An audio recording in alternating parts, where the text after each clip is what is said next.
હાજીપીર વિસ્તારનો 32 કિલોમીટરનો road Bismarck હાલતમાં છે। ત્યારે તાજેતરમાં હાજીપીર અને બન્ની કોર કમિટીના સ્થાનિક લોકોએ કચ્છ કલેક્ટર કચેરીએ રસ્તાની બિસ્માર્ક હાલત અને અધૂરા કામ અંગે રજૂઆત કરીને આવેદનપત્ર પાઠવ્યું હતું। તેમજ રોડના અધૂરા કામ પૂર્ણ કરવામાં નહીં આવે તો આંદોલન કરવામાં આવશે તેવી ચીમકી પણ ઉચ્ચારી હતી। ત્યારે આ ચીમકીને પગલે આજે સ્થાનિકોએ ઉગ્ર વિરોધ કર્યો હતો।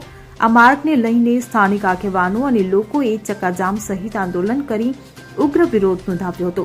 ત્યારે આંદોલન પહેલા જ લુડબાઈના સરપંચની પોલીસે અટકાયત કરી હતી તેમજ ચક્કાજામ કરનારા આગેવાનોની પણ પોલીસે અટકાયત કરી હતી। આ વિરોધ પ્રદર્શન માટે ખરાબ રસ્તા બાબતે 7 થી 8 ગામોના 500 જેટલા લોકો એકઠા થયા હતા અને સ્થાનિકોએ ઉગ્ર વિરોધ નોંધાવી તાત્કાલિક રોડ બનાવવાની માંગ કરી હતી। તેઓએ જણાવ્યું હતું કે હાજીપીર યાત્રાધામ અને સરહદી વિસ્તારને જોડતો આ મહત્વનો રાજ્ય ધોરીમાર્ગ છે। ત્યારે રસ્તો ખરાબ હોવાને લીધે 32 કિલોમીટર કાપવા માટે વાહન ચાલકોને 2-3 કલાકનો સમય લાગે છે। આની અંદર જે મેન મુદ્દો જોવા જઈએ તો જે ઢોરોથી હાજીપીર સુધી 16 કિલોમીટર રોડ છે, જે 2019 ની અંદર આપણે 2022 ની અંદર પાસ થયો હતો 16 કરોડના ખર્ચે, અને એ 25 થી 30 ગામડાના લોકો ત્યાંથી અવર જવર કરે છે, તેમજ કંપનીમાં આવતી જતી ટ્રકો પણ ત્યાંથી પસાર થાય છે। પણ 3 વર્ષથી એ જે રોડ છે એનું કામ છે ટલે ચડેલો છે, અધવચ્ચે મૂકી કામ, અને કંપની જે કંપનીએ કામ રાખ્યો હતો એ કંપની પણ ગાયબ થઈ ગઈ છે। અને વારંવાર ક્યારેક RMDના કનડગતના કારણે ક્યારેક કે જંગલ ખાતાએ અમને આગળની 6 કિલોમીટરની મંજૂરી નથી આપી એટલે કામ બંધ કરી દેવામાં આવે છે। જે રોડના કારણે અહીંયાના સ્થાનિક જે લોકો છે 18 થી 19 ગામોના લોકો નખત્રાણા આવવા જવા માટે આ એક જ રોડ એવો છે જેનાથી અમારે અવર જવર કરવી પડે છે। તેમજ અહીંયાથી જે બીમાર માણસને અમારે કદાચ નખત્રાણા લઈ જવું હોય તો 16 કિલોમીટરની અંદર ઓછામાં ઓછું કલાકથી 1.5 કલાક જેટલો ખાલી 16 કિલોમીટરમાં ટાઈમ લાગે છે। તેમજ અહીંયાની જે સ્થાનિક લોકોને રોજગાર છે તેમજ આવવા જવા માટેનો જે પણ દિવસની જે પ્રગતિ છે એની અંદર ઘણી બધી તકલીફ થઈ છે। સરકારશ્રીને અમે લેખિત રજૂઆત ઘણી બધી કરી હતી, પરંતુ સરકારશ્રીએ પણ આની અંદર વધુ પૂરતો રસ ન દાખવતા આજે ના છૂટકે ગ્રામજનો દ્વારા અમે રસ્તા રોકો આંદોલન કરવામાં આવ્યો હતો, જેની અંદર વધુ પૂરતો પોલીસ બળના કારણે અમારી અટક પણ કરવામાં આવી છે। પરંતુ હજી પણ જો કદાચ આ રોડનું કામગીરી ચાલુ સત્વરે નહીં કરવામાં આવે તો ફરીથી અમે આવા કાર્યક્રમો આપીશું અને ના છૂટકે અમે જે હદ સુધી જવું હશે અમે જવા તૈયાર છીએ। એના અંગે શું માંગણી કરવામાં આવી છે? અમારે માંગણી એ કરવામાં આવી છે કે જે કોન્ટ્રાક્ટર કંપનીએ ને કામ ફાળવવામાં આવ્યો હતો એને અધવચ્ચે કામ મૂકી દીધું છે, તો એ કોન્ટ્રાક્ટર કંપની ઉપર જેણે જેટલો પેમેન્ટ લીધો છે પરત કરવામાં આવે અને એ કંપની અધવચ્ચે કામ જે મૂક્યું છે એને બ્લેક લિસ્ટ કરવામાં આવે અને એની ઉપર કાયદેસરની કાર્યવાહી કરવામાં આવે અને એની અંદર ઇન્વોલ્વ જેટલા પણ સરકારી કર્મચારીઓ છે એની તપાસ થવી જોઈએ અને એની અંદર કોનું કેટલો ભાગ અને કયા પ્રમાણે શું હતું એની તસ્ટ તપાસ થવી જોઈએ, અમારી એ માંગણી છે। રસ્તાઓ જે છે એની પરિસ્થિતિ કેવી છે, શેના કારણે આવું પરિસ્થિતિ થઈ છે? પરિસ્થિતિ સાહેબ, જે પહેલા એક મતલબ સિંગલ રોડ હતો, પછી જે સ્થાનિક કંપનીઓ આવી હતી એના કારણે દરરોજની 1000 થી 1200 ટ્રકો અવર જવર કરે છે અને રોજની અવર જવર વધવાના કારણે રસ્તો અંતિ ખરાબ થઈ ગયો છે અને એના કારણે હવે સ્થાનિક લોકો જે છે એનું ભોગ લેવાઈ રહ્યું છે। જે ગાડીઓ જાય છે એ ઓવરલોડ હોવાની વાત લોકોએ કહીએ? જી ચોક્કસ, ઓવરલોડ ગાડીઓ જાય છે અને એની અંદર કોઈ શંકાને સ્થાન નથી, કેમ કે જેટલા પણ ટ્રાન્સપોર્ટ અને જે પણ અહીંયાથી જે પસાર થાય છે કોઈ પણ ગાડી લોડમાં નહીં, બધી ઓવરલોડિંગ હાલે છે। એની અમે અવારનવાર લેખિત રજૂઆતો પણ કરી છે, પરંતુ એનું હજી સુધી કોઈ નિર્ણય નથી આવ્યો। 32 કિલોમીટરનો રસ્તો છે તેને કાપતા 2 કલાક જેટલો સમય લાગે? હા, 2 થી 2.5 કલાક જેવો અત્યારની આ ખુલ્લી સિઝનમાં લાગે છે અને વરસાદ જો પડી જાય તો પછી 4 કલાકમાં પણ તમે 32 કિલોમીટર રસ્તો ન કાપી શકો। અત્યારે આજે વરસાદ નથી એના કારણે જે મતલબ છે અમને 2-2.5 કલાક લાગે છે, વરસાદ જો કદાચ થોડું ઘણું પડી જાય તો 4 કલાક જેટલો સમય, અને એની અંદર કેટલા બધા લોકોના જીવ ગયા છે જેનું કદાચ જો તમને જોઈતું હશે તો હું ડેટા શીખે આપવા તૈયાર છું। જો ઓવરલોડ વાહનો ચાલે છે તેમના વિરુદ્ધ પોલીસે કોઈ પણ પ્રકારની કાર્યવાહી કરી છે કે નહીં?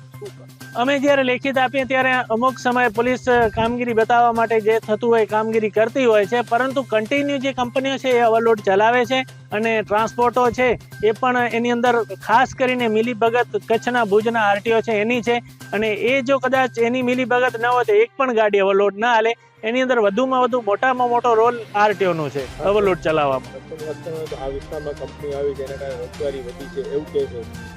કોઈ 1 રૂપિયાની રોજગારી નથી વધી અને આ કંપનીઓ આવવાના કારણે રસ્તા ખરાબ થયા. રસ્તા ખરાબ થવાના કારણે આજે જેટલી પણ ટ્રકો ચાલે છે દરેક માલિક ઉપર 5 થી 7 લાખ રૂપિયાનું લેણું થઈ ગયો છે. કારણ કે ટ્રકો લીધી હતી લોન ઉપર, હવે ખરાબ રસ્તાની અંદર ચલાવે એટલે એના મેન્ટેનન્સ ખર્ચાઓ આવે, એટલે એ લોકોએ જે પોતાના ઘર દાગીને આપીને ટ્રકો લીધી હતી હવે એ લોકોને અથવા તો ટ્રકોને ભંગારમાં આપવી પડે અથવા તો ચલાવવી પડે, બે સિવાય કોઈ રસ્તો નથી. અને એની અંદર કેટલા બધા પરિવારો એવા છે જે બરબાદ થઈ ગયા છે આ રોડના કારણે, કેમ કે મેન્ટેનન્સ ખર્ચો જ વધુ આવે તો એ લોકો કયા પ્રમાણે પોતાનો રોજગાર, અને સ્થાનિક લોકોને તો કોઈ જાતની 1 રૂપિયાની પણ રોજગારી બધી કંપનીઓમાં નથી આપતી. એક કંપનીની બધી કંપનીઓની અંદર 0 લેવલ છે. મેડિકલ ક્ષેત્રે કેટલી મુશ્કેલી પડી રહી? મેડિકલ ક્ષેત્રે તો સાહેબ મેન તો અમારો જે રોડ છે એ રોડ ઉપર અમને આવવા જવામાં જ આટલો સમય લાગી જતો હતો. એની અંદર કોઈક સાંપ ડંખ મારેલો હોય કે કોઈક ડિલિવરીવાળા હોય, બહેનો હોય, તો એની ઘણી બધી વાર 108ની અંદર પણ પ્રસ્તુતિ થઈ જતી હોય છે, કારણ કે રસ્તો જ એટલો બધો ખરાબ છે. અને સ્થાનિક કોઈ પણ જેટલી કંપનીઓ છે કોઈ પણ મેડિકલ ક્ષેત્રે 1 રૂપિયાનું પણ કામ નથી કરતી.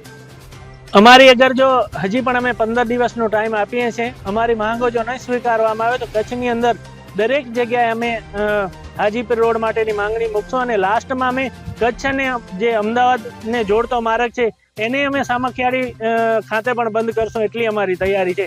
અમને રોડ જોઈએ, એનાથી વધારે અમને કાંઈ નથી જોતું. બોરડ મદદનીશ ઇજનેર માર્ગ મકાન પેટા વિભાગ નખત્રાણા. આજરોજ સ્થાનિકો દ્વારા અત્રેના કાર્યક્ષેત્ર હેઠળના દેસલપર હાજીપીર રોડના મરમ્મત માટે તેમજ મધુદેવગર માટેની રજૂઆત હતી, જે અંગે અત્રે દ્વારા તંત્ર દ્વારા સ્થાનિક તંત્ર દ્વારા રજૂઆત કરતાઓને અત્રે દ્વારા કરેલ કાર્યવાહીની સંપૂર્ણ પરિસ્થિતિથી વાકેફ કરવામાં આવ્યા છે. પણ તેમજ સદર રોડ બનાવવા માટે જે સરકારશ્રી કક્ષાએ અત્રે દ્વારા જે પણ દરખાસ્તો સાદર કરેલ છે તે પણ બધા આગેવાનોને બતાવવામાં આવેલ છે અને સંતોષકારક જવાબ બધાને આપેલ. જે અગાઉ જે રોડના કામમાં ભ્રષ્ટાચાર થયું છે એ જે કંપની છે તેમને બ્લેકલિસ્ટ કરવાની જે કામગીરી કે શું વિભાગ દ્વારા કરવામાં આવી છે? એ દરખાસ્ત સરકારમાં આપણે સાદર કરી દીધેલી છે કાળી યાદીમાં મૂકવા માટેની.